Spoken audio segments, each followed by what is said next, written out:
Biasa di Aceh, bahasa Singli.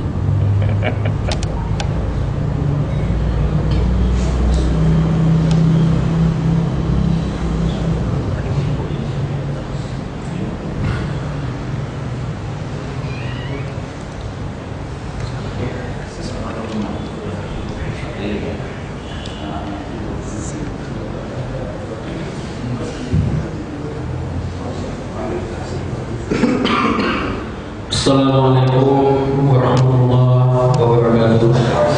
Alhamdulillahirabbil alamin. Nahmaduhu wa nasta'in. Wassalatu wassalamu ala asyrafil mursalin wa ala alihi wa ashabihi ajma'in. Pertama-tama sekali marilah kita mengucapkan puji syukur kepada Allah Subhanahu wa taala yang senantiasa memberikan rahmat, karunia dan hidayah kepada kita, sehingga walaupun dengan situasi yang hujan kita tetap hadir di masjid yang kita cintai ini. Tak lupa juga selawat berkah dan salam kita hadiahkan ke ajaran junjungan kita Nabi Muhammad SAW. Mudah-mudahan termasuklah kita kalau mendapatkan syafaatnya di kemudian hari kami. Bapak-bapak, ibu-ibu, jamaah pengajian yang dirahmati Allah, pada malam hari ini bahasan kita adalah mentadabbur, memperhatikan dan merenung ayat Allah dalam surah Al-Baqarah ayat 246 sampai 251 yang bahasanya akan disampaikan oleh Bapak Ustaz Haji Abdul Latif. Pada Pak Ustaz kami persilakan.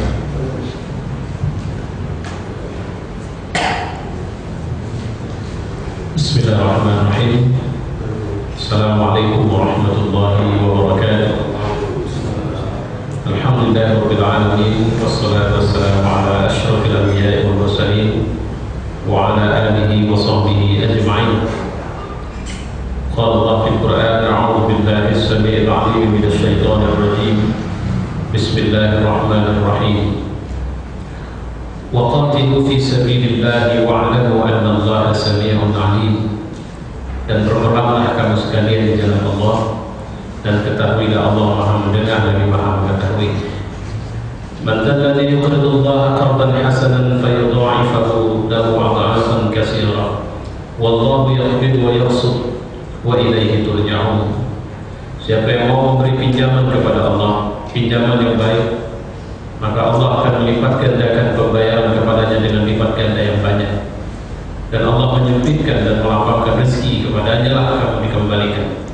Shadaqallahu wa shadaqa rasuluhu wa ba'd. Yang mulia jemaah, pada kesempatan malam ini insyaallah kita akan mempelajari satu topik yang terus terang ini pernah saya sampaikan di satu tempat di bulan Ramadan yang lalu. Waktu itu saya memberi judul skenario perubahan sejarah yang Allah buat. Saya sulit ya untuk memahami apa sebenarnya, tapi lebih untuk memperhatikan bagaimana kesertaan Allah dalam memberikan kemenangan. Ketika kemarin kita sudah mendiskusikan topik di seputar jangan cengeng, karena Allah tidak memberikan kemenangan dengan cara yang simsalabim dan dengan cara yang membujuk-bujuk Tuhan untuk kemudian menurunkan burung ababil misalnya. Tidak seperti itu. Karena sejarah burung ababil turun, bahkan Nabi belum lahir pun peristiwa itu sudah terjadi. Setelah Nabi lahir sampai sekarang tidak pernah seekor burung ababil pun turun. Nah, bagaimana sebenarnya, walaupun yang harus kita pahami bahwa peristiwa ini adalah peristiwa skenario Allah memberikan pertolongan kepada satu generasi yang waktu itu menjadi satu-satunya umat tauhid, yaitu generasi bangsa Yahudi. Mereka di seluruh bumi waktu itu menjadi orang yang satu-satunya, kalau bisa dibilang, komunitas itu yang menyembah Allah Subhanahu wa Ta'ala. Dan malangnya itu pula yang menjadi penyakit mereka belakangan, untuk terus-menerus mengira hanya mereka saja para penyembah Allah Subhanahu wa Ta'ala. Mereka adalah satu-satunya orang atau kelompok komunitas yang disertai oleh para nabi. Dan rentetannya itu sudah dimulai dari masa Nabi pasca Nabi Musa wafat, maka tidak pernah sepi mereka dibimbing oleh para nabi. Di satu titik kita bisa melihat bahwa ini adalah perhatian besar Allah kepada mereka. Tapi di titik lain ini menunjukkan kebengalan mereka. Karena dalam sejarah rentetan nabi menyertai mereka, ada nabi yang sampai pada puncak kulminasi kehadirannya di tengah mereka sebagai raja mereka. Tapi ada nabi yang mereka bunuh, seperti Nabi Allah Zakaria dan Nabi Allah Yahya alaihissalam. Satu hal yang mungkin selalu luput dari sejarah kita adalah ketika kita mengira bahwa Nabi Isa alaihissalam adalah nabi yang cuma hanya menjadi tokoh moral di tengah mereka. Padahal sebenarnya Nabi Isa adalah king, dia raja, dan dia sudah didaulat sebagai raja oleh orang-orang Israel. Tapi pada waktu itu yang harus kita pahami bahwa orang Israel juga terpecah dalam sekian suku. Ada suku yang kemudian disebut dengan suku Saduki dan Farisi. Mereka ini dikenal sebagai pedagang, pengusaha, bankir dan sebagainya. Dan mereka melakukan tindakan-tindakan yang di luar tindakan agama. Dan di titik ini mereka berseberangan dengan raja mereka, yaitu Isa Al-Masih. Dan akhirnya mereka berkolaborasi dengan raja dari yang menguasai Palestina waktu itu, untuk yaitu Raja Herodes, untuk kemudian berkonspirasi membunuh raja baru mereka ini. Jadi ini rupanya kita tidak tahu ceritanya.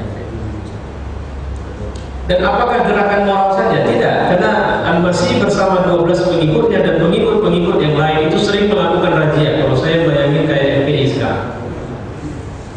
Jadi raja pasar. Jadi kalau mereka masuk ke pasar-pasar Yahudi, mereka akan, kalau melihat ada tindakan yang di luar syariat, mereka langsung tumpas di situ.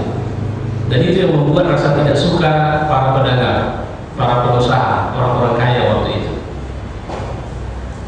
Nah, kita pulang kepada sejarah ini, kita akan menemukan satu penjelasan yang luar biasa. Saya nanti akan melihat sekian gelombang pembentukan satu generasi yang memunculkan satu statement yang sampai sekarang masih dianut orang. Kam min fi'atin qalilah ghalabat fi'atan katsira. Tapi jangan lupa ada kalimat biiznillah. Kata-kata biiznillah itu sebenarnya menunjukkan adanya perawatan atau riayah ma'nawiyah yang langsung Allah lakukan. Jadi perawatan kepribadian, perawatan ruhiyah yang Allah tidak menjustifikasi kemenangan kalau jumlah kita sudah banyak, tidak demikian. Tapi justifikasi kemenangan dalam hal apapun itu pertama sekali yang kita perhatikan adalah ketika kita konsisten berada dalam bimbingan atau konselingnya Allah Subhanahu wa taala. Jangan khawatir dengan jumlah, intinya itu. Jadi ayat ini sebenarnya ingin menegaskan kepada kita, kau jangan, jadi makanya ketika kita melakukan sebuah pembinaan, nah ini teori Islam belakangan, satu orang yang datang kepadamu dan kau ajarkan Islam dan dia menerima hidayah Islam, itu jauh lebih baik daripada ketika kau ditawarkan unta merah yang gemuk sebagai hadiah untukmu. Jadi kalau ada pilihan orang minta tolong nasihat agama karena dia sedang berada di posisi antara benar atau salah, di jurang benar atau di posisi benar, posisi salah, lurus atau bengkok, dan pada saat yang sama ada orang yang menawarkan kalau unta merah yang gemuk itu kita bawa ke masa kita sekarang, mobil termewah, gratis untuk kita. Ketika kau dihadapkan pada dua pilihan ini, kata Nabi, maka lebih jauh lebih baik kau memilih memberikan atau membuka ruang hidayah bagi orang yang mungkin bisa mengambilnya daripada kau mengambil kesempatan dapat mobil mewah yang gratis itu. Catatan, saya ulang sekali lagi, ini sebelum kita pelajari rentetannya. Catatan sebenarnya pelajaran di ayat ini nanti, di rentetan ayat ini, Allah ingin menekankan kepada kita, jangan fokus pada berapa banyak jumlahmu baru kau melakukan satu gerakan. Tapi bergeraklah karena kualitasmu ditentukan oleh gerakan itu sendiri. Karena sama seperti jangan berharap segepok besi akan bisa berubah jadi pedang begitu saja. Karena proses menuju jadi pedang itu harus mengalami sekian banyak proses dan baru kita bisa menemukan benar.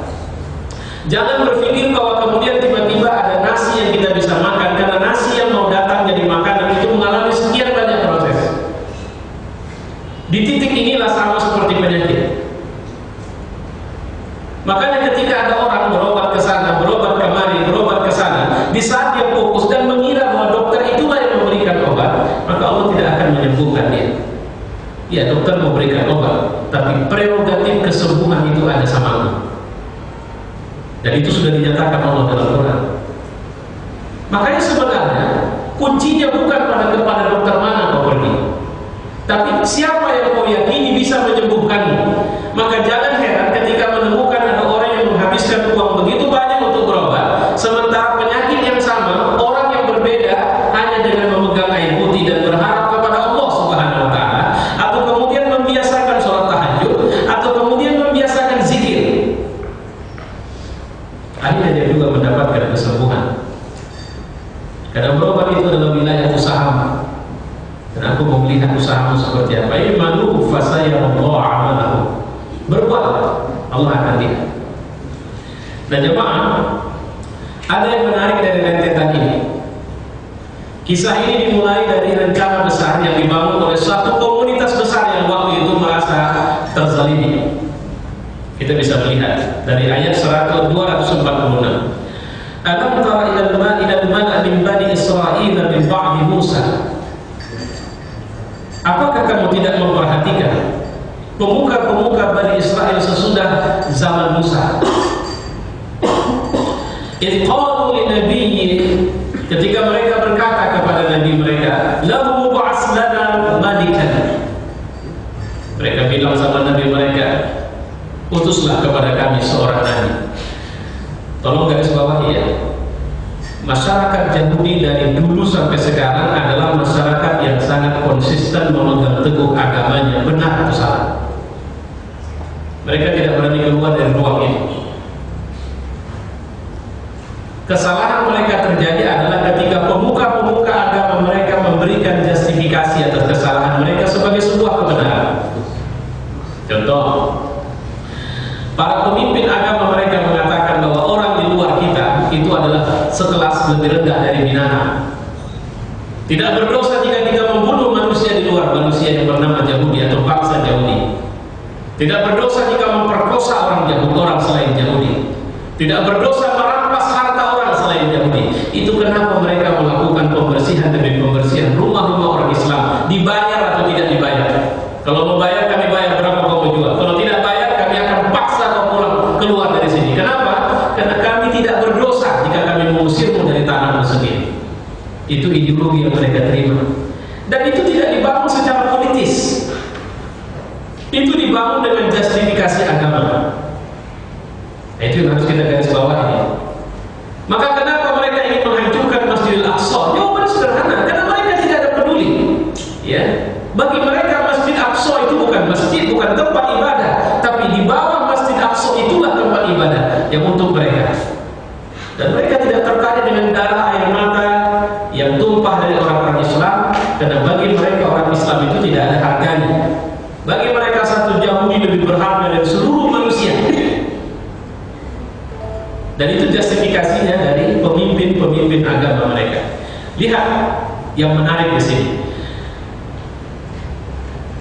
Idh qalu linabiyyin lahum, ketika mereka tanya sama nabi mereka. Jadi jangan lupa ya, bahwa ada satu struktur tatanan organisasi kemasyarakatan yang terbangun demikian rapi dari sejak dulu. Jadi pengusaha, pemimpin, pemerintah itu tidak bisa memutuskan sebuah keputusan kecuali atas support spiritual dari tokoh agama. Yang kemarin itu bisa dikatakan itu adalah para nabi mereka. Ya, ibas lana malikan. Pilihlah untuk kami seorang raja. Nuqatil fi sabilillah. Bersama dia kami akan perang di jalan Allah.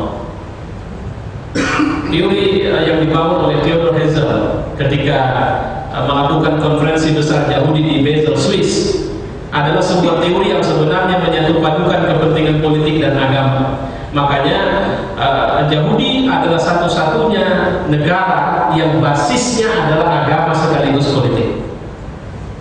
Tidak seperti negara yang lain. Amerika demokratis titik, tapi Yahudi sepenuhnya dikendalikan oleh kepentingan agama. Dan jangan lupa, Yahudi itu juga datang dari berbagai bangsa. Ada kulit hitamnya, ada kulit putihnya. Ada orang datang dari India, ada dari Cina, ada dari Rusia, ada dari Amerika, dari berbagai negara. Bahkan sebenarnya diyakini di Indonesia juga ada Yahudinya. Terbukti dari sekarang masih dirawat bagus sinagog yang ada di Surabaya. Walaupun kabarnya warisan dari Yahudi yang dulu. Tapi kalau warisan dari Yahudi, mereka pasti punya generasi di sini. Oke. Jadi ini catatan kita pertama ya. Dan ini juga sekaligus catatan teori sejarah, di mana Allah ketika kita menginginkan perubahan sejarah bagi sebuah negara, maka harus ada satu kesatuan seperti ini. Ya. Hal qala, maka Nabi ngomong begini. Hal asaitum in kutiba alaikumul qital an la tuqatilu. Aku malah khawatir kalau nanti kewajiban perang sudah diberikan kepada kalian tidak akan perang. Jadi nabinya sudah punya rekam jejak sejarah bangsa Yahudi yang suka kali minta sesuatu, tapi kemudian mungkin. Jadi nggak usah kita, nabi mereka saja pun. Ya, jadi makanya sudah disebutkan bahwa bangsa Yahudi ini adalah bangsa dalam tanda petik terhormat yang dikutuk Allah melalui lisan nabi mereka sendiri. Kenapa? Itu tadi ada perasaan paling strength. Dari sejak zaman Nabi Ibrahim, mereka meyakini mereka punya hubungan sejarah pada zaman Nabi Ibrahim. Mereka meyakini bahwa mereka memang sudah dipilih Allah dari dulu. Kalau kemudian Musa membawa mereka keluar dari genggaman Firaun, itu karena memang skenario Allah, bukan hebatnya Musa. Makanya begitu Musa ngajak perang, mereka bilang apa? Kau saja yang bikin perang, kami nunggu di sini. Kalau kau menang, kami masih hidup dan kami akan membantumu. Tapi kalau kau kalah, kami akan melanjutkan perjalanan hidupmu. Jadi pola-pola mereka itu adalah begitu yakinnya mereka bahwa Tuhan bersama mereka dalam semua urusan mereka. Itu yang harus kita garis bawahi.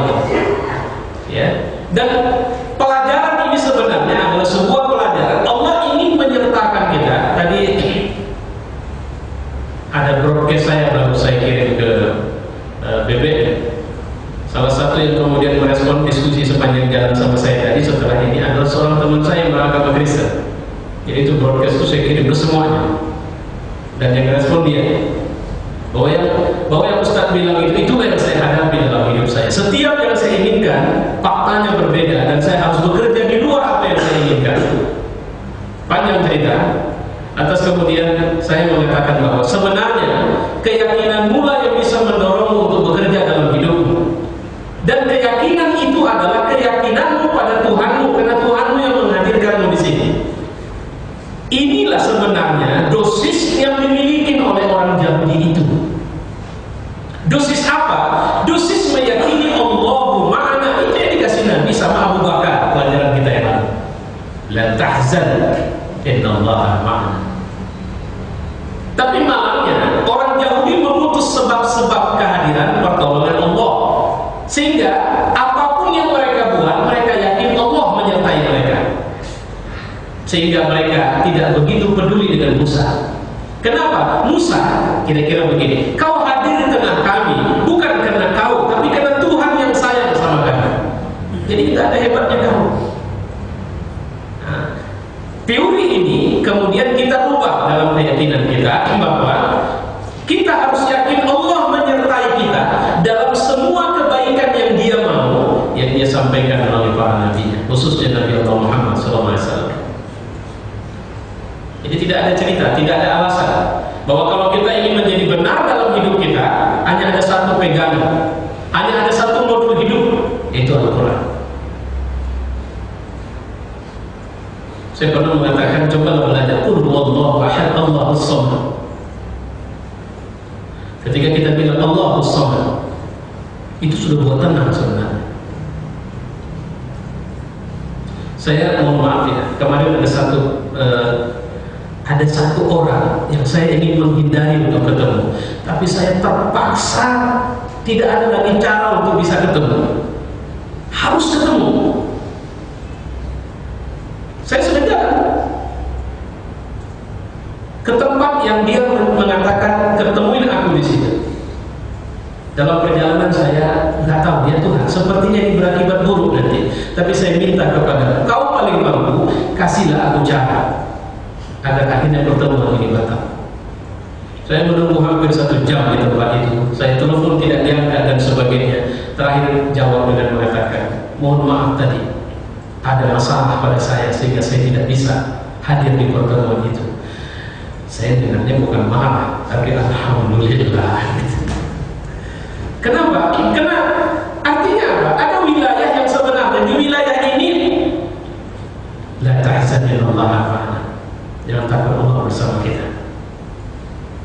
Dan saya cuma ingin mengatakan pelajaran kecil yang bisa kita dapatkan dari sini, kekhawatiran para nabi karena jejak rekam jejak kita. Wa ma lana, mereka jawab begitu. Allah nuqatil fi sabilillah. Bagaimana kami tidak perang di jalan Allah? Wa qad ukhrijna min diyarina, sementara kami sudah diusir dari negeri kami. Wa abnaina, dan keturunan, anak-anak keturunan kami. Enggaklah, kami tetaplah perang. Tinggal minta saja sama Allah siapa yang mimpin kami. Jadi kalau kita sudah cerita rencana merubah sejarah umat, saya pikir duduk semua kelompok, ormas, orpol, apa semua, suci betul dia. Bagaimana kita siap bersatu saudara-saudara? Siap. Tekad kita karena Allah, siap, oke, karena Allah. Falamma kutiba alaihimul qital, tapi begitu dibebankan kepada mereka perang, tawallau illa qalila, kita garis bawah illa qalila. Mulai membuat alasan mereka kecuali sekelompok kecil. Wallahu alimun bis-shalihin. Allah tahu sebenarnya dan sekian banyak ini. Makanya ketika kita memulai sebuah gerakan kebenaran, jangan pernah menerima fakta kualitas itu pada awal gerakan. Karena kualitas itu muncul di tengah dan di ujung-ujung gerakan itu. Karena yang dibutuhkan dari sebuah perjalanan gerak sejarah itu adalah orang yang konsisten dengan konsep awal sampai ke ujung. Karena berapa banyak orang gagal ketika di perjalanan awal, makanya niat itu, ikhlas itu tidak ditandai pada lillahi ta'ala di awal. Tapi qablal amal, asna'ul amal, wa ba'dal amal, sebelum beramal, pada saat amal sedang berproses, dan setelah amal selesai dilaksanakan. Ketika saya mengerjakan sesuatu, saya mengatakan lillahi ta'ala, dalam prosesnya bisa tidak lillahi ta'ala, atau 10 tahun kemudian hancur itu amal. Bisa terjadi. Itu yang pernah diceritakan oleh Syekh Muhammad Al-Ghazali tentang seorang yang hampir-hampir saja aku mengatakan tidak ada lagi alasan untuk mengatakan dia tidak layak masuk surga, kata beliau. Karena luar biasa agamanya, luar biasa sedekahnya, luar biasa kesertaan dan keterlibatannya dalam semua kegiatan umat. Sampai satu hari ketika ada sebuah acara, protokol lupa menyebutkan dia haji, berubah wajahnya. Cuma lupa bilang Pak Haji, jadi wajahnya langsung berubah. Disitulah aku melihat betapa rupanya keikhlasan itu adalah satu hal yang paling sulit untuk dibangun, tapi paling mudah untuk kemudian kita membuat seakan-akan kita sudah ikhlas, sehingga pada getaran-getaran tertentu dia tersentuh dan kemudian ketahuan ini orang bukan ikhlas rupanya. Itu hati-hati di situ. Ya. Wa qala lahum nabiyyuhum. Oke. Baik, saya terima, saya sampaikan sama Allah. Maka jawabnya apa? Innallaha qad ba'atsa lakum talut. Kita mulai gerakan. Allah telah memilih kalian sebagai raja adalah Talut, Malikah. Jadi ketika kita sudah sepakat dengan sebuah agenda besar, agenda ini harus didrive oleh seorang leader. Sang Nabi ketika bilang qad ba'atsa lakum talutan malika, dia tidak nurut, tapi dia lihat. Ternyata ketemu jawabnya. Anna yakunu lahul mulk alaina wa nahnu ahaqqu bil mulk minhu wa lam yu'ta sa'atan minal mal. Apa mereka bilang? Bagaimana? Kok bisa-bisanya tolong dengan raja? Padahal kami lebih berhak. Ini dia persoalannya. Penyakit kita kalau sedang membahas ini di sini tadi. Kalau sepakat ingin membuat gerakan positif, ya begitu pilih ketua. Nah, di sini masalahnya itu di sini. Partai juga begitu. Kita tegakkan berdasarkan syariat. Begitu mulai penetapan caleg mulai ribut. Pilkada juga begitu. Politik juga begitu. Masjid juga begitu. Ketika mulai ketua BKM ini siapa? Mulai. Ketika mulai siapa yang akan jadi imam? Mulailah kita mulai. Kalimat-kalimatnya mirip saja, ini sunnah sejarah ya. Kalimat-kalimatnya tetap sama. Apa yang dibilang adalah anna yakunu lahul mulk. Bukankah kami yang sebenarnya selama ini mengatur pemerintahan ini? Kenapa kok begitu perang yang diangkat Allah bukan kami, tapi kenapa harus Allah? Walam yu'ta sa'atan minal mal. Sementara dia juga nggak punya duit. Gerakan kan butuh biaya. Nah, kira-kira begitu. Saya pikir banyak model-model manusia begini. Qala inna Allah astafahu alaikum. Jawab nabinya, Allah sudah memilih dia kalau kalian mau perang. Wa zadahu, dan kelebihan dia dibanding kalian, bastatum fil ilmi wal jism. Otak dan jasadnya itu jauh di atas rata-rata kalian. Bil ilmi fil ilmi, harus garis bawah ini. Kualitas seseorang ditandai dengan kefahamannya, kefakihannya, kedalaman pengetahuannya. Kita mau perang, bukan mau jualan. Kalau kita mau perang, kita harus ambil ahlinya. Kita mau kembangkan ke Indonesia. Indonesia ini mau jadi negara kan? Ya. Negara bagaimana? Negara besar. Besar saja? Tidak. Juga negara hebat. Oke. Maka serahkan kepada ahlinya yang mengatur negara. Jangan ngurusin ternak itu ahli tanaman. Jangan ngurusin tanaman ahli lautan. Nah, kira-kira begitu. Kalau memang kita ngurusin senjata, serahkan pada militer. Dan militer jangan ngurusin selain urusanmu. Nah, kira-kira begitu. Ini pelajaran yang bisa kita ambil dari ayat ini. Zadahu bastatun fil ilmi, ya, di mana Allah menambahkan kepadanya ilmu. Artinya, idza wusidatil amru bi ghairi ahliha fantaziru sa'ah. Kalau kalian menyerahkan urusan kepada yang tidak mengerti, tunggulah kerusakan, kehancuran. Mohon maaf saya, negara kita adalah negara politik. Sehingga siapa presidennya, maka instansi apapun di bawahnya itu harus memiliki atau ada orang atau kaki tangan daripada petinggi-petinggi politik itu. Dan ini yang membuat kerusakan itu jadi sempurna di negara kita. Dan setiap ada pembenahan seperti kita melakukan gerakan tambal sulam saja. Jadi kalau siap A, kita akan menambal yang kemari, habis dari sini tambal lagi yang sini. Kenapa? Karena tidak ada perubahan yang secara menyeluruh kita lakukan. Hingga semua orang lihatlah kalau event politik, artis, pengusaha, semua agamawan itu menyerbu lapangan politik. Dan ini yang dibetulkan Allah bahwa sunnah perubahan tidak seperti itu. Wal jism, dia punya kelebihan. Ya. Wallahu yu'ti mulkahu man yasha. Dan ini ditutup dengan kalimat ini. Dan Allah itu tidak ada urusan sama kalian. Allah itu akan menyerahkan urusan. Jangan lupa ya, ada satu skenario yang sedang disembunyikan dan baru ketemu nanti di ayat 250. Jadi rentetan ini yang disebut pertama sekali adalah Taut. Dan kalau kalian tidak setuju, Allah tidak mempersiapkan orang-orang kecuali suka dia. Tolong garis bawahi, mayyasha itu bukan arti, jangan pahami suka-suka. Allah tidak bekerja suka-sukanya tanpa peraturan yang dia ikat untuk kita sendiri. Sehingga sunnatullah itu yang pernah saya sampaikan. Jangan marah kalau orang Amerika jauh lebih maju dari kita, atau banding Indonesia, Singapura jauh lebih maju dari kita membangun negara. Karena Allah tidak mengatakan pembangunan negara hanya halal dilakukan oleh orang Islam saja, sehingga orang di luar Islam tidak boleh membangun negara. Atau kemakmuran teknologi, kemajuan teknologi hanya halal untuk orang Islam saja. Tidak, Allah bilang bahwa bumi ini mau dia wariskan kepada manusia, dan untuk bisa menjalankan khalifah, manusia dibekali semua persyaratan sebagai khalifah. Otak. Dan siapa yang paling mampu menggunakan otaknya lah yang bisa mengendalikan bumi. Dan itu bukan urusan agama. Makanya jangan heran kalau Cina ideologinya komunis, mereka bisa maju. Kalau Jepang ideologinya menyembah matahari, mereka bisa maju. India mereka menyembah berhala, mereka jauh lebih maju.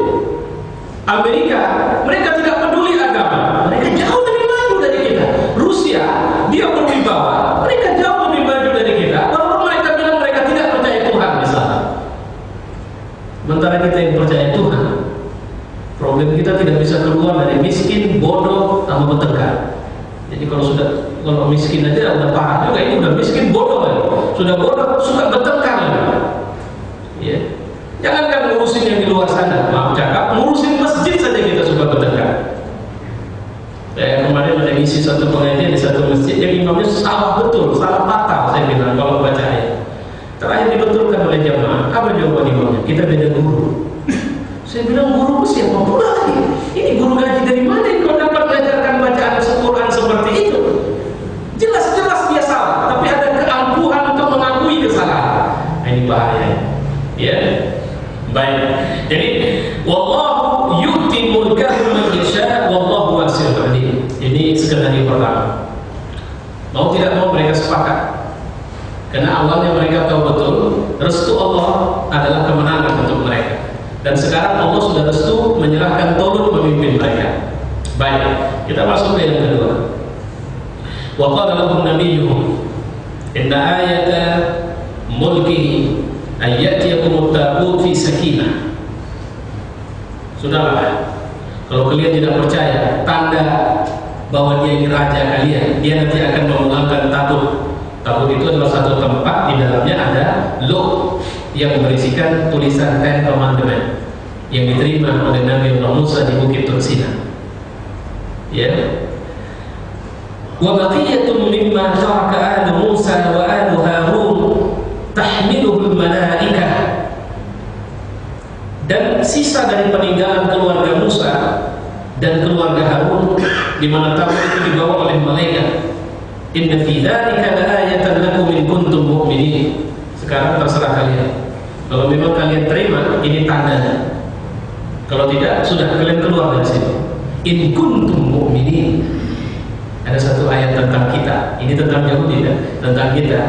Wala tahinu wala tahzanu wa kuntumul a'laun in kuntum mu'minin. Jangan kalian cemas, jangan kalian ragu, jangan kalian bersuka cita. Kalian yang paling tinggi kata Allah. In kuntum mu'minin, jika kalian beriman. Jadi ada kemiripan pada ayat ini. Inna fi dzalika laayatan lakum. Sudah. Ini Talut untuk kalian. Ini raja kita. Allah sudah janjikan bahwa sakinah akan apa, tabut akan dipulangkan. Dan sekarang mau terima, ini tandanya. Terserah kalau memang kalian benar beriman kepada Allah. Ditantang itu mereka tidak berani. Akhirnya mereka setuju Talut jadi raja mereka. Falamma fasala Talut, maka Talut pun melakukan pengorganisasian pasukan bil junud. Tidak sembarang orang. Dia tahu yang berangkat ribuan, dan mental yang berangkat ini adalah mental separuhnya lebih terpaksa karena udah kadang minta. Dan dia juga tahu, dia cerdas. Maka dia bilang begini, Innallaha mubtaliikum binahar. Allah telah menguji, nanti akan menguji kalian dengan sungai. Saudara-saudara, kita akan melewati sungai. Nah, kalau pakai bahasa bebasnya, faman syariba minhu falaysa minni. Siapa-siapa yang meminum air sungai itu, silakan pulang. Wa man lam yat'amhu fa innahu minni. Yang tidak minum lanjut di berperang. Illa man yattarafa ghurfatan bi yadihi. Enggak apa-apa. Kalau nanti lewat sungai itu ambil seciduk, 2 ciduk boleh minum habis itu jalan. Jangan minum sebanyak-banyaknya. Fasyaribu minhu illa qalilan minhum. Maka minumlah mereka, kebanyakan mereka, hanya sedikit yang mengikut. Dikabarkan dalam sejarah yang sedikit itu sekitar 313. Makanya ada yang mengatakan bahwa pasukan yang dibawa Talut ini sama jumlahnya dengan pasukan yang dibawa Nabi Allah Muhammad SAW pada perang Badar. Jadi ribuan itu disersi. Disersinya pertama, mereka tidak berdaya untuk melanjutkan perjalanan, kebanyakan minum. Jika minta tolong, maaf Talut kami gak bisa ikut, udah kelelahan ya. Lalu udah dibilang jangan minum. Pertanyaannya kenapa mereka harus minum? Karena sepanjang perjalanan trik luar biasa membutuhkan mereka harus minum. Tapi yang dibangun bukan mental pesiar, ini mental pejuang. Yang mau didapat oleh Talut ini bukan pesiar, bukan petualang, bukan pejalan, tapi pejuang. Bukan orang yang traveling. Ya. Dalam dakwah juga seperti itu. Berapa banyak organisasi kita bangun, kita gak akan jadi ujung-ujung nanti. Kalau begini kita nanti tak sanggup lagi. Kalian lagi tahu sekali. Illa qalilan minhum. Dan Allah selalunya akan memberikan kemenangan di ujung-ujung ini. Falamma jawazahu huwa walladzina amanu ma'ah. Setelah Talut dan orang-orang yang beriman yang bersama dia melewati orang-orang tadi itu, walladzina ma'ahu qalu la taqata lana al-yawm bi Jalut wa junudi. Udah gak sanggup akan ikut untuk perang melawan Jalut dan tentaranya. Qala alladzina yazunnuna annahum mulaqu rabbihim mulaqu Allah. Ini yazunnuna annahum mulaqu Allah. Ini syarat. Kalau tadi saya pertama bilang yakin, inilah dia dalil. Maka orang-orang yang yazunnu, zon itu bahasa Indonesianya atau makna lainnya adalah yakin. Alladzina yazunnuna annahum mulaqu, mereka yang yakin. Sering kan kita bilang zon itu prasangka. Tapi zon itu bukan prasangka seperti makna yang sering kita pahami. Zon itu adalah sebuah prasangka, meyakini sepenuhnya. Makanya Allah melarang kita punya zon. Inna ba'da zon ism. Karena sebahagian keyakinanmu itu salah, sebagian prasangkamu itu salah. Ya. Siapa yang akhirnya bisa melewati ini? Orang-orang yang yakin ketemu Allah. Mereka membangun motivasi diri mereka. Apa yang dibangunkan Nabi ketika Abu Bakar sudah stres betul? La tahzan innallaha ma'ana. Apa yang dibangunkan Musa alaihissalam ketika bangsanya sudah tidak terima bahwa mereka bisa selamat dari kejaran Fir'aun? Tuhanku tidak berbohong. Apa yang dibangun Ibrahim alaihissalam ketika dia sudah berada di kepungan api itu? Dia memilih untuk mengatakan pada dirinya bahwa tidak ada pilihan kecuali aku tetap Islam kepadamu. Apa yang dibangun oleh Yusuf alaihi? Coba perhatikan nanti kalau kita baca rentetan sejarah itu, ada kalimat-kalimat motivasi di sini. Bapak punya program besar. Ternyata orang yang bisa memahami cuma Bapak. Orang-orang lain pada satu demi satu hilang. Jangan pernah berhenti untuk meyakini Allah adalah sekutu terbaik kita. Dan kalaupun cuma Dia yang menjadi sekutu dalam hidup kita, Dia tetap akan memberikan kemenangan sama kita. Sayangnya kita sulit mencari waktu untuk bisa mempelajari kisah. Satu contoh tokoh besar seperti Ibnu Taimiyah. Ibnu Taimiyah itu mati kartu di zaman. Lawan dia negara dan ulama-ulama yang hidup masa itu.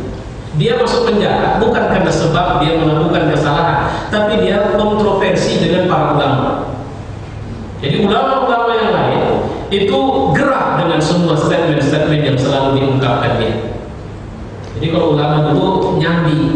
dukun, atau dukun nyambi jadi ulama, kira-kira gitu. Sampai terakhir, karena yang memiliki kekuatan pengaruh yang lebih besar itu adalah para ustadz-ustadz di zaman itu, sepakat mereka minta raja untuk menangkap, ditangkap. Tapi apa yang dibangunkan oleh Ibnu Taimiyah? Apa yang mau mereka buat kepada aku? Memenjarakan Usama dengan menyuruh ke Uzlah, mengusir Usama dengan menyuruh Hurairah, dan membunuh Usama dengan mengantarkan syahid. Diceritakan salah satu kewalian Ibnu Taimiyah bahwa ada seorang tua atau kumpulan beberapa masyarakat yang tidak pernah tahu Ibnu Taimiyah sudah dipenjara dan sudah meninggal di penjara. Tidak pernah tahu. Kenapa? Kalau bahasa kita, bulanan tetap ngantar beras. Orangnya di penjara. Bulanan, kalau bahasa kita lah maksud saya, tetap datang ke rumah orang ini ngantar beras. Sampai satu hari dia baru tahu ternyata dan tidak bisa terima. Baru kok ngantar. Itu kelebihan yang Allah kasih. Di antara orang yang di penjara dari ikhwan muslimin itu ada yang baru ketahuan infaknya miliar. Kenapa baru ketahuan? Karena begitu masuk penjara putus. Tidak bisa lagi dia memberikan bantuan kepada orang-orang susah itu, sehingga menjadi buah bibir. Oh, rupanya dia sudah masuk penjara. Jangan lupa, ibu-ibu yang hadir sholat sunnah selain sholat wajib, ketika itu sedang halangan, Allah tetap menghitung catatan pahala amal sholat sunnah itu. Itu maksudnya. Halangan-halangan darurat tidak menghilangkan pengaruh seorang mukmin di tengah masyarakat. Tidak menghilangkan, bahkan menghidupkan mereka terus, Saya mohon maaf agak nyasar dulu ke cerita Mesir. Lihat bagaimana sekarang keretakan di antara tubuh militer terjadi, dan para mahasiswa yang mereka bunuh di di halaman-halaman kampus itu ternyata sudah bukan makin takut, makin berani gitu. Malah melakukan demonstrasi terbuka di Tahrir Square ini. Dan semua orang meyakini bahwa sebentar lagi mereka akan habis. Tapi kalau saya menatapnya tidak sebagai sejarah Mesir lagi, tapi sejarah Islam besar antara hubungan antara Syria, Mesir, Lebanon, Yaman, dan semua negara yang ada di Timur Tengah itu. Kita balik ke depan. Dan Masya Allah, ini puncak ceritanya. Jadi apa motivasi mereka? Motivasi mereka adalah kam min fi'atin qalilah ghalabat fi'atan katsiran biiznillah. Begitu tinggal mereka saja. Sementara instruksi Allah yang lain sudah taqatalana al-yawm. Ya, kami sudah enggak sanggup lagi. Enggak ada kesanggupan kami mau perang. Kami tinggal. Berjalan cuma sekian ratus orang tadi itu. Maka muncullah motivasi dalam diri mereka. Berapa banyak golongan yang sedikit dapat mengalahkan golongan yang besar dengan izin Allah. Sedikit ini bisa sedikit kalau kamu logistiknya. Sedikit ini bisa dalam arti kata jumlahnya dan macam-macam. Wallahu ma'as-sabirin. Tolong dicatat kalimat ini. Ini kalimat Allah. Wallahu ma'as-sabirin. Allah itu bersama orang yang sabar. Sabar itu sering saya terjemahkan dengan fokusnya seseorang pada tujuan sejati hidupnya. Sabarlah di situ. Kalau kita menginginkan besarnya manfaat di tengah masyarakat, sabarlah dengan keinginan itu. Karena tidak semua orang yang ketika kita melakukan kebaikan dia memahami itu sebagai kebaikan. Sabarlah dengan celaan, sabarlah dengan hinaan, sabarlah dengan cacian, seperti sabarnya Rasulullah ketika seorang nenek tua yang setiap pagi dia ke masjid selalu meludahinya. Seperti sabarnya Rasulullah ketika berjalan hijrah, harus menghadapi kepungan, harus berada di dalam gua. Seperti sabarnya Rasulullah ketika menghadapi besarnya pasukan yang akan dihadapinya besok di saat malam dia bermunajat dalam perang Badar, atau di saat dia sedang terperosok jatuh ke dalam lubang Uhud. Jangan salah ya, kalau kita pergi ke Madinah, Nanti Gunung Uhud itu bukan bukit kecil yang sering dinaikin orang itu. Ya, bukit kecil itu adalah bukit tempat pemanah.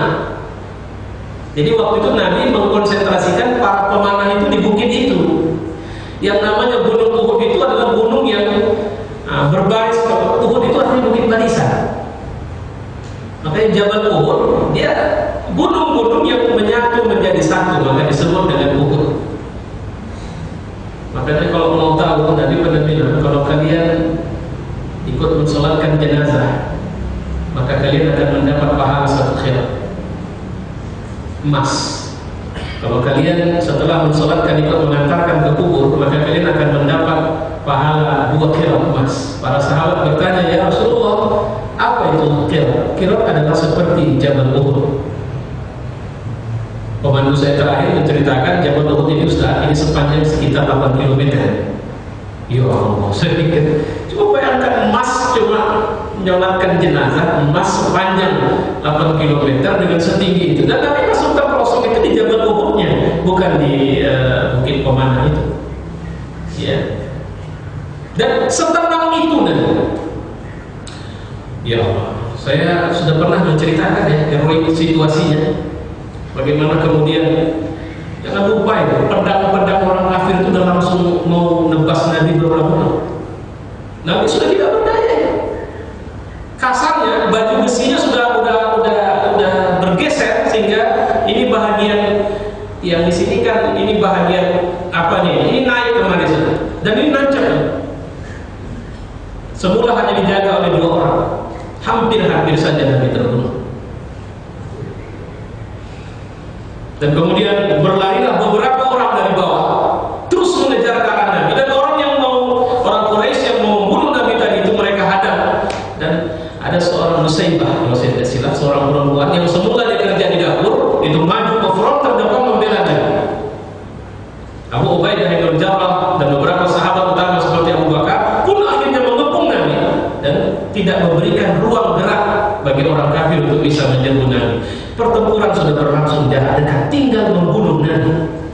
Setengah itu motivasinya, maksud saya. Yazunnuna annahum mulaqu rabbihim.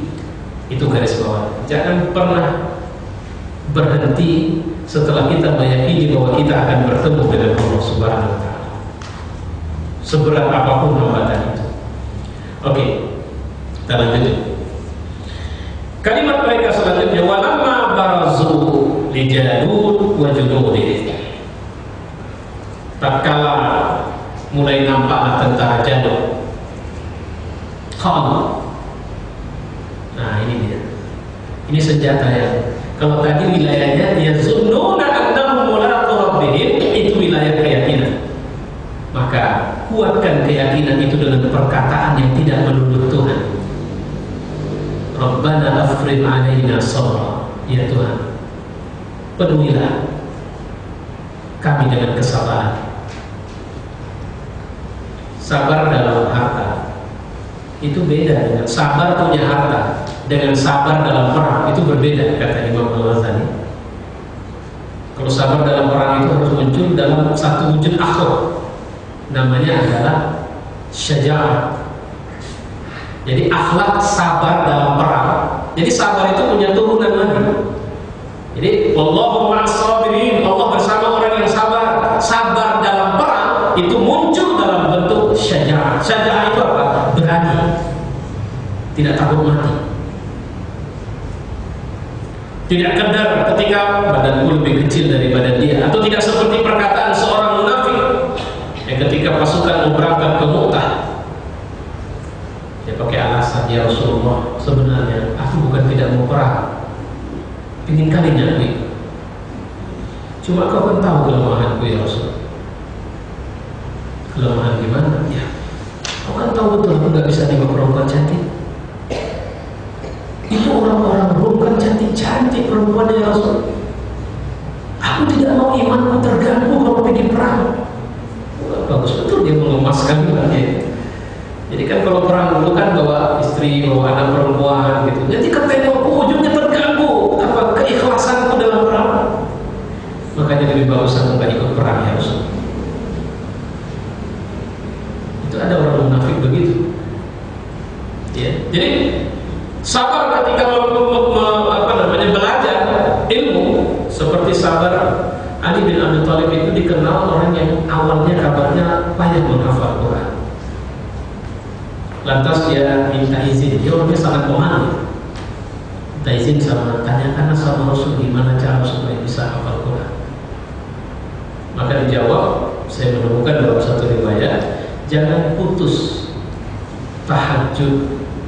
Kalau saya ini lupa saya, antara 7 malam atau 40 malam. Ini jangan putus. Terus. Tapi jangan lupa ya Pak, ini include bukan tahajud saja subuh kesiangan. Ini tahajud subuhnya di masjid. Nah, gitu maksudnya. Jadi dan tahajudnya bukan sebuah tahajud yang sederhana, tapi tahajud yang betul-betul taqarrub ila Allah. Yang betul-betul kita sudah bangun semua gitu. Jadi bukan cuma bangun hati bangun, tapi badan mesti 50% bangun. Itu payah itu tahajudnya. Ya, ini udah fresh.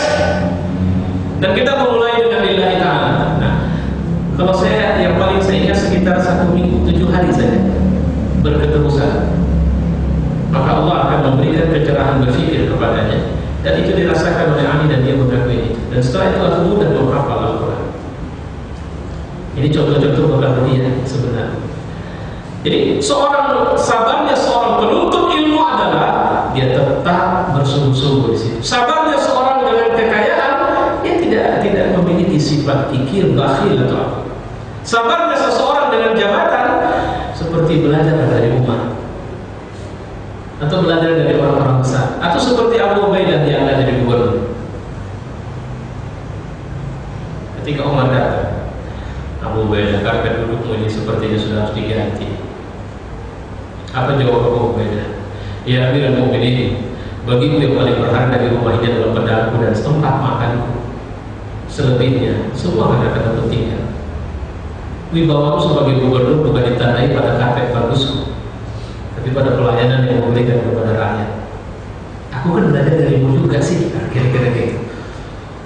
Jadi apa Umar bilang, ya Allah, aku bersyukur kepada Allah karena aku bisa memiliki gubernur sepertimu.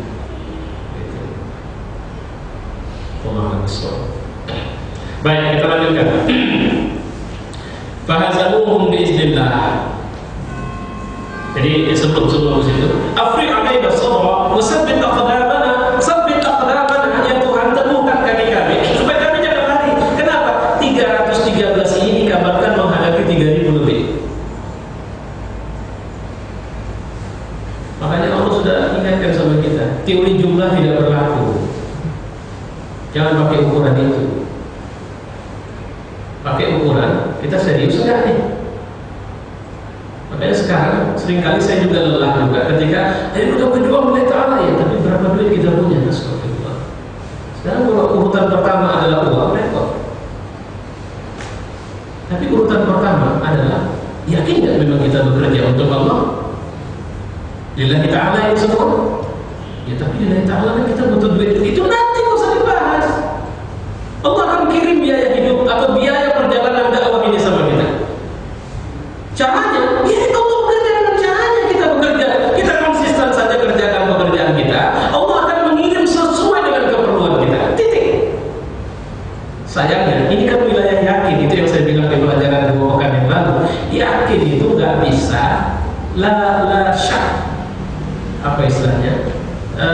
Tidak ada lagi keraguan. Yakin itu bukan yang dipikirkan lagi, gitu. Wansurna 'alal qaumil kafirin. Tolonglah kami menghadapi orang kafir ya Allah. Fahazamu, maka Allah pun memberikan kemenangan bagi mereka.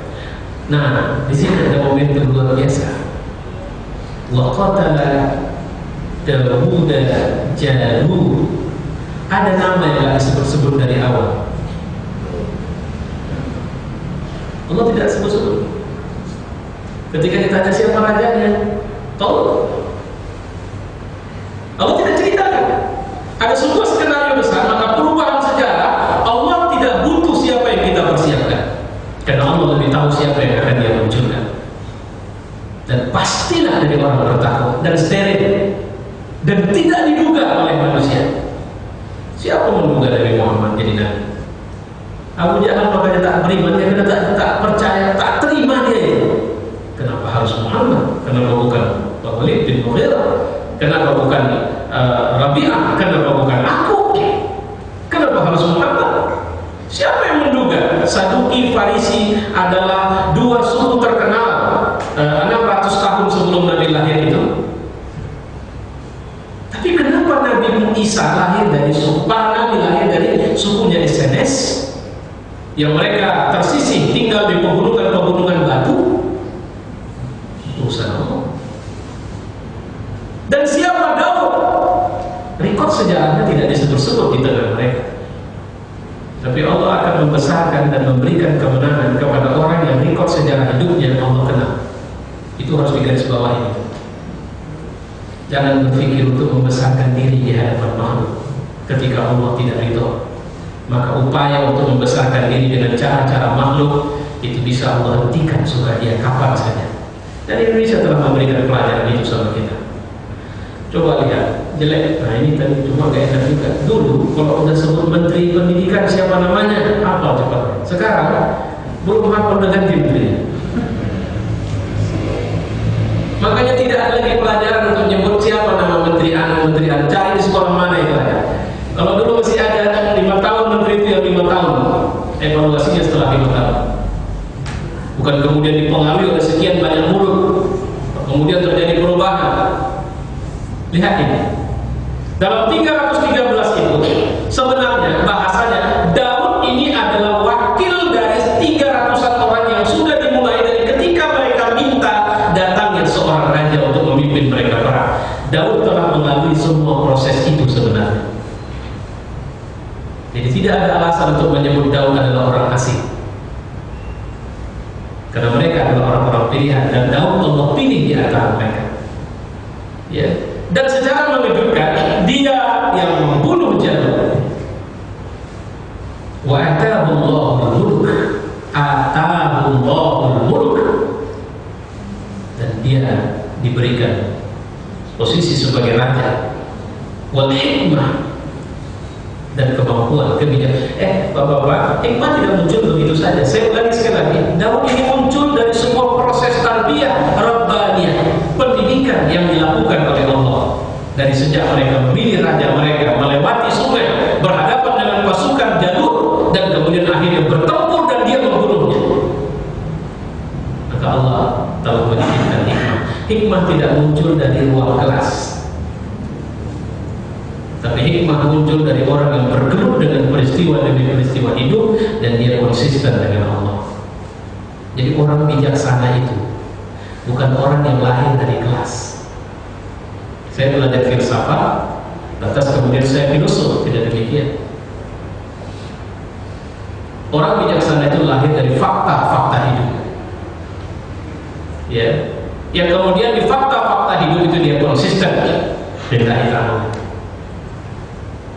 Makanya orang seperti ini kekuatannya, kalau bahasa Quran itu sama setara dengan 1000 orang. Di bawahnya 200 orang, di bawahnya 100 orang, di bawahnya 10 orang. Maka orang mukmin minimal itu setara dengan 10 orang. Wa 'allamahu mimma yasha, dan mengajarkan kepadanya apa yang dikehendakinya. Berhenti di sini ceritanya. Baru kemudian ada lanjutan, wa laula daf'ullahi an-nasa ba'duhum li ba'd la fasadatil ardh walakinna Allah dzul fadlin 'alal 'alamin. Seandainya Allah tidak menolak seganasan sebahagian manusia dengan sebagian yang lain, pasti rusaklah bumi ini. Tapi Allah punya karunia atas semesta ini. Jadi tolong garis bawahi yang ujung ini sebenarnya adalah, makanya kalau ditanya ke saya teori perubahan sejarah, jadi hukum sejarah itu berlangsung spiral, maka kita sekarang tengah berada di titik pergantian sejarah. Kenapa? Karena ada daf'un nas ba'duhum li ba'd. Ada keganasan antara manusia dengan yang lain. Mereka saling bunuh, mereka saling hancurkan, mereka saling habisin. Pada peristiwa ini Allah tengah mempersiapkan sebuah rentetan besar. Maka kalau melanjut cerita Mahdi kemarin, itu dia. Di titik inilah saya meyakini bahwa saya tergolong orang yang meyakini bahwa Imam Mahdi itu ada. Kenapa? Karena dia tidak disebut-sebut dalam gerak sejarah kita sekarang. Dia akan muncul dalam rencana Allah Subhanahu wa taala. Tapi dia bukan orang yang hanya berada di satu sudut ruangan tertentu bermunajat kepada Allah dan kemudian keluar tiba-tiba jadi raja kita. Tidak. Saya meyakini juga dia menyertai semua konstelasi perkembangan umat Islam hari ini. Sampai pada masanya dia akan muncul dengan izin Allah Subhanahu wa taala. Saya pikir ini dan banyak cerita lain yang bisa kita ungkap dari Quran yang terus terang menggetarkan dan cukup dahsyat. Ya, dan percayalah ketika Allah menghendaki tidak ada yang sulit. Saya membaca kisah terakhir yang saya tutup bahwa ternyata Sayyid Qutb itu di Amerika bukan studi saja. Dia disuruh belajar pendidikan di Amerika tanpa batas waktu. Targetnya sebenarnya Qutb mau dibuang. Capek kali pemerintah Mesir menghadapi dia. Banyak kali kritik. Tapi ternyata dia hanya bisa bertahan 2 tahun saja. Dan itu setelah dia sakit dan dia melihat ada kemeriahan besar, pesta di rumah sakit. Ketika dia tanya kenapa ini pesta apa? Oh nggak ada, kami cuma merayakan kematian musuh negara. Siapa yang mati? Namanya Hasan al-Banna dari Mesir. Dia terkejut. Hasan al-Banna ini kan pemimpin Ikhwan. Wah ini nggak mungkin musuh Allah bergembira dengan matinya seseorang kecuali pasti ini nggak benar. Maka dia minta pulang. Dari situ dia mendorong diri untuk masuk menjadi anggota Ikhwan Muslimin dan akhirnya menjadi salah satu ideolog yang luar biasa. Jadi sampai-sampai peristiwa pemancuman atau penggantungan dia itu pun dipercepat karena khawatir itu pemerintah Mesir. Mirip kayak Mursi tadi. Walaupun banyak tokoh-tokoh besar seperti Abdul Qadir Audah itu juga luar biasa dan juga digantung. Tapi Qutb memang memberikan tidak hanya menjadi seorang Sayyid Qutb, tapi menjadi ruh bagi sekian banyak anggota Ikhwan waktu itu. Dan kematiannya mengeluarkan satu statement yang luar biasa. Tiang gantungan atau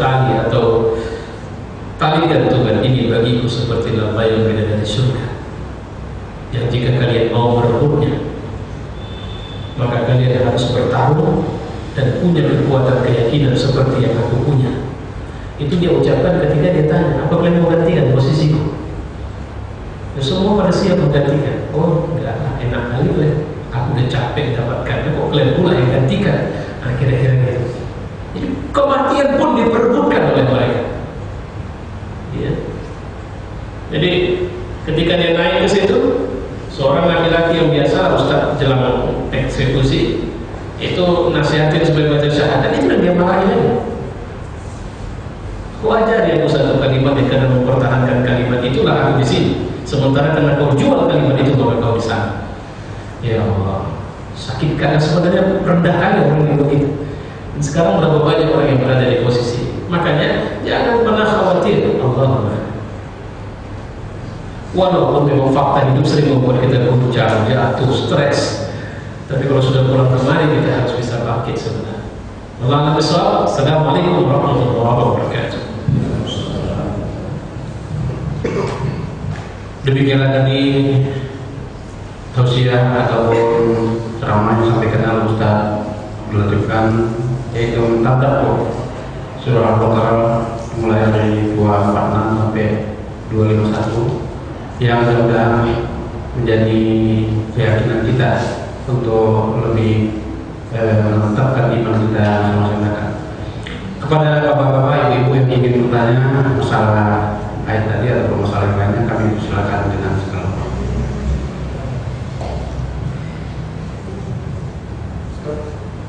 Iya. Saya ingin menanyakan agak di balik tentang Syiah, Durin Syiah dan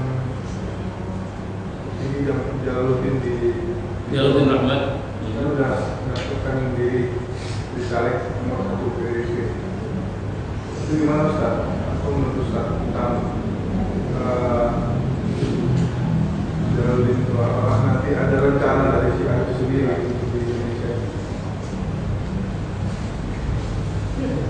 Kalau ditanya ya memang Syiah punya strategi ya. Sudah cukup panjang itu cerita.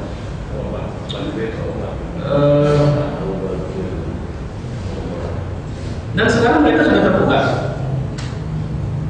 Kemarin perayaan mereka lakukan di Medan. Saya hari apa itu? Hari Asyura ya. Mereka lakukan dengan cara menangis histeris, seakan-akan punya. Ada satu yang memang perlu satu waktu khusus, nanti kita coba lihat file-file di seputar Syiah di tingkat dunia. Ada satu penjelasan seorang ulama India yang saya lihat di YouTube, cukup bagus sekali. Jadi ketika mereka mengatakan mereka tidak mau punya nama anak Aisyah, mereka tidak mau punya nama anak Abu Bakar, nah mari kita lihat anak-anak dari imam-imam mereka. Ternyata tidak sedikit yang punya nama Umar, punya Abu Bakar, Aisyah dan sebagainya. Penyakit Syiah ini taqiyah, jadi repot ya.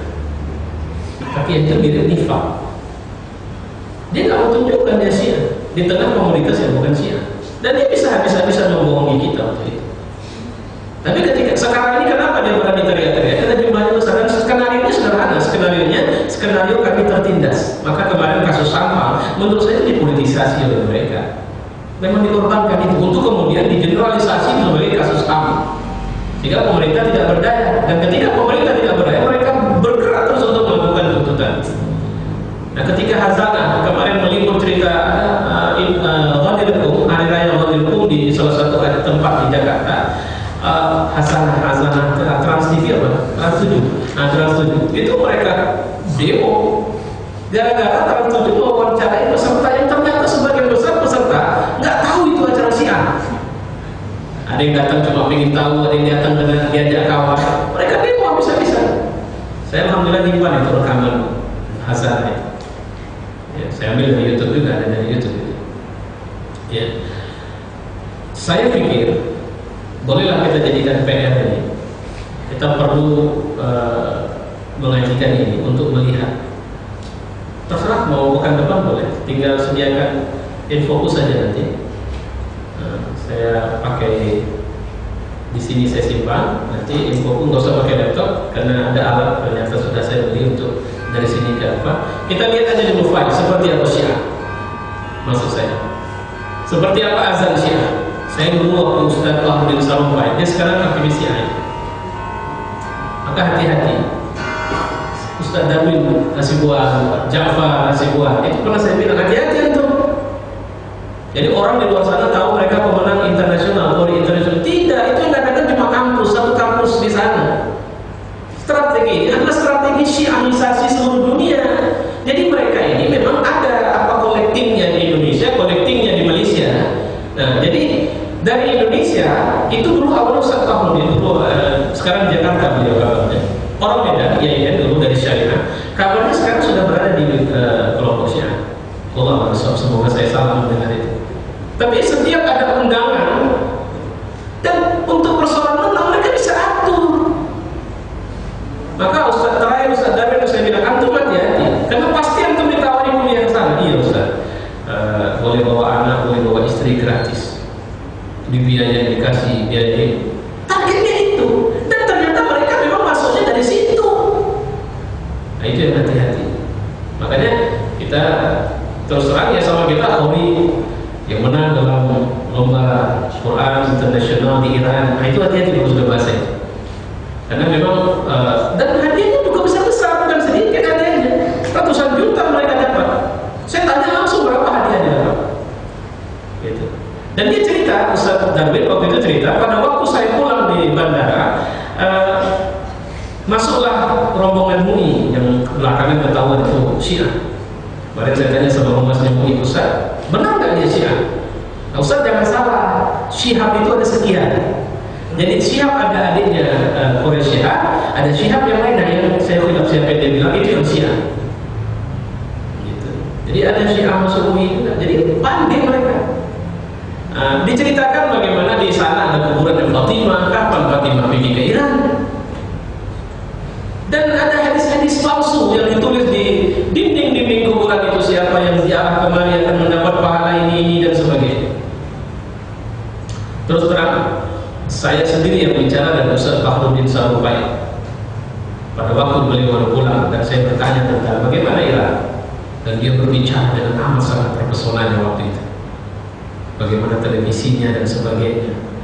Sampai terakhir dari Ustaz Darwin atau Ustaz Ja'far yang saya dengar, sepertinya memang beliau lah pemimpinnya sekarang. Jadi setiap ada undangan dari sana masuk ke dia ambil dari dia. Waktu terakhir itu saya langsung ingatkan itu, hati-hati antum, awas ya. Gitu. Karena pesonanya itu mereka tampilkan. Jadi ketemulah dengan yang dari Malaysia. Dia cerita yang dari Malaysia, mereka hanya berani terang-terangan kalau dia sudah jelas melihat kita itu betul-betul simpati sama mereka. Kalau enggak, mereka enggak berani. Dan mereka biasanya masuk ke kita itu mulai dari cerita yang paling berhak menjadi khalifah. Itu kan urusan politik. Tapi mereka mengatakan itu bukan urusan politik, itu urusan agama. Ya. Mereka ada, pokoknya lebih bagus nanti kita lihat bagaimana jahatnya mulut mereka ketika mereka mencaci maki. Bahkan sampai dalam Al-Rahman itu saya punya rekaman bagaimana dia mencaci maki Aisyah radhiyallahu anha. Pandai pakai dalil-dalil dalam hadis Bukhari, hadis kesekian, bab kesekian, dia potong-potong suka-suka dia. Jadi kesannya bahwa hinaan atau penghinaan kepada Aisyah radhiyallahu anha itu halal dari versi Sunni. Jadi banyak buku-buku yang layak untuk dikonsumsi menceritakan ini semua. Sampai Qaradawi, ulama yang luar biasa itu pun bisa dibilang tertipu oleh Syiah. Belakangan baru sadar.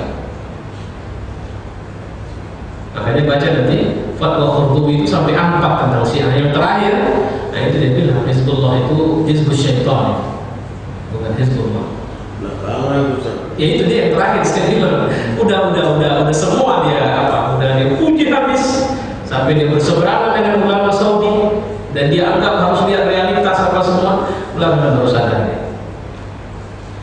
Cuma kalau kita bawa ke apa ya, epicentrum pergerakan dunia Islam tidak di sini, di Timur Tengah. Jadi Malhamah Kubra itu di sana.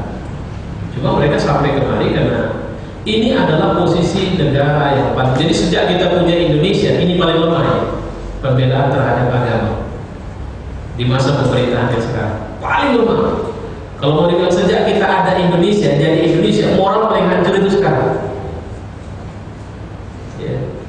Makanya kemarin saya punya ada tulisan, mohon maaf saya sepekan kondom nasional ya, bukan gratis sebenarnya.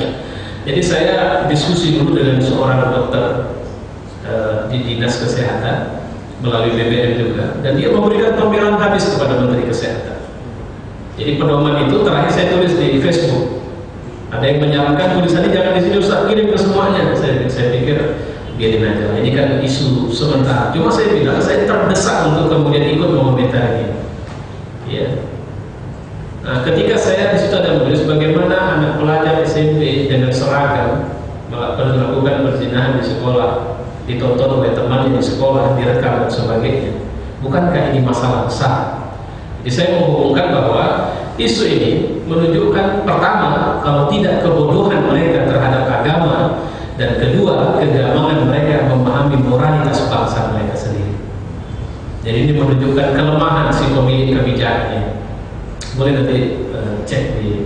Saya mau coba nge-share belum sempat karena saya langsung di luar tulis di di Facebook. Biasanya saya share ke BBM tapi belum sempat ya. Jadi intinya kalau kaitannya dengan politik itu skenario sama seperti ketika PRD komunis. Itu kan bubar kan? Tapi tahu nggak bahwa ada orang PRD di tubuh Demokrat, tubuh PDIP? Saya tahu orangnya, saya tahu karena SMI, Solidaritas Mahasiswa Independen Demokrasi, itu pertama sekali di Medan didirikan, itu saya ikut, tapi bukan mendirikan. Saya kenal si Wiknyo, saya kenal si Dita Indahsari. Ya. Yang pertama sekali Wiknyo itu kan pacarnya si Dita, itu aktivis PRD waktu itu. Yang pertama sekali membuka SMIK di Medan itu ya dia. Saya ketemu orang. Budiman Sujatmiko itu di mana sekarang? Kemudian yang di Demokrat ada itu yang sekarang jadi semacam staf ahli kepresidenan. yang sekarang ngurusin gunung apa ya? Gunung Salak atau gunung apa ya? Yang ada piramidanya. Nah, itulah urusan dia sekarang. Jadi itu strategi wajar. Syiah juga begitu. Jurfan Linda itu di mana tuh? Di Nasdem. Sorok Basaro. Itu Syiah itu. Loh, kok bisa? Dia ngomong sama saya, saudara dia gitu. Saya pun baru terkejutnya setelah itu kemarin ada saya buka dorong bagi-bagi rumah. Ustaz kenal Zurfan Linda? Kenal nama itu? Kenal. Itu Syiah Ustaz. Saya saudaranya. Jadi bukan cuma ada di PDIP, Pak. Jangan masuk dari PDIP. Ngapain mereka masuk ke struktur ini? Pandainya mereka di situ. Sama Kristen, sama. Kristen tidak mau buat partai agama di sini. Mereka masuk ke mana-mana. Kita yang repot.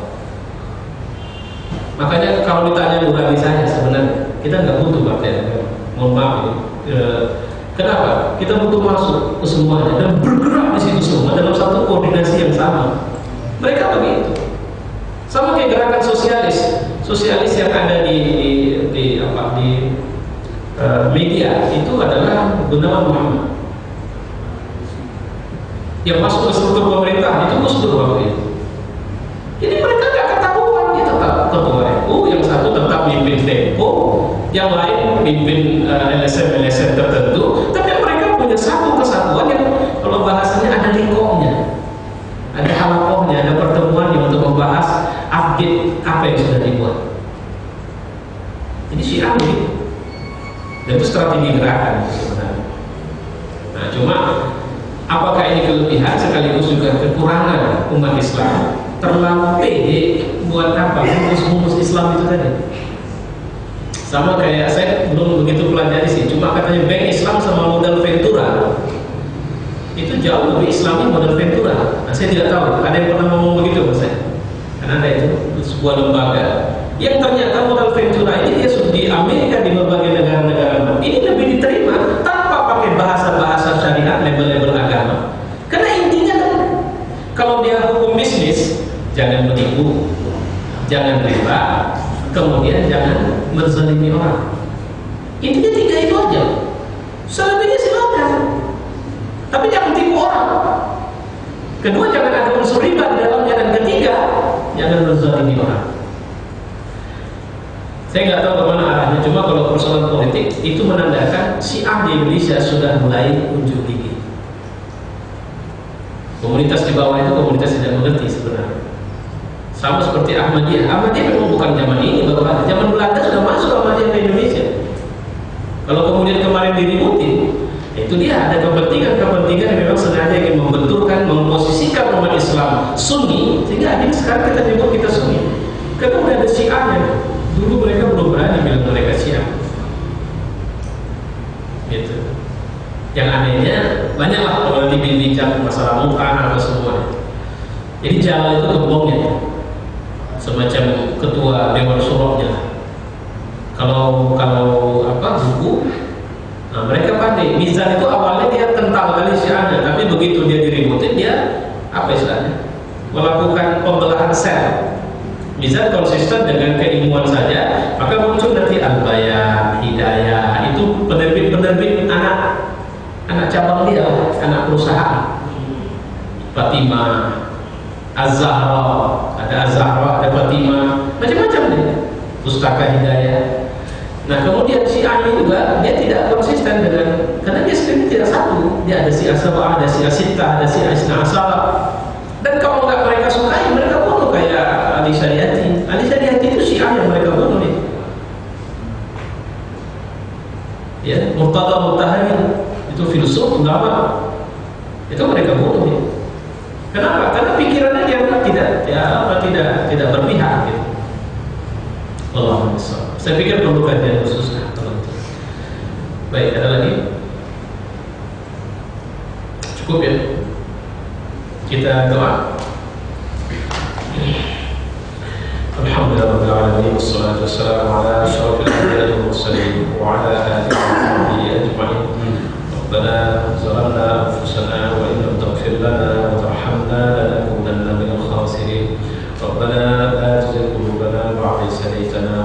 لنا من لدنك رحمة إنك أنت الوهاب. ربنا آتنا في الدنيا حسنة وفي الآخرة حسنة وقنا عذاب النار. وصلى الله وسلم على محمد وعلى آله وصحبه أجمعين والحمد لله رب العالمين. تقبل الله منكم. Demikianlah tadi tausiah dan sekaligus tanya jawab yang telah kita laksanakan. Mudah-mudahan apa yang saya sampaikan mengenai tanya jawab tadi mudah-mudahan menjadi ilmu atau kita menjadi pegangan kita untuk lebih mengokohkan keimanan kita di masa-masa yang akan datang.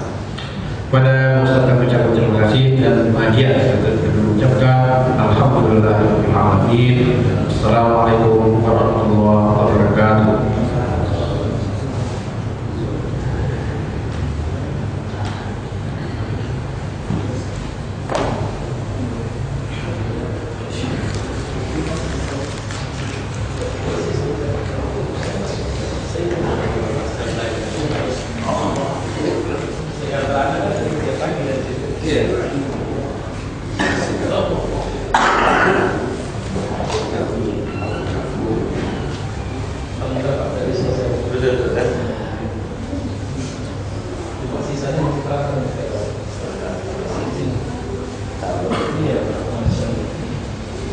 Interogasi memang kerjaan dia, semua dikerjain.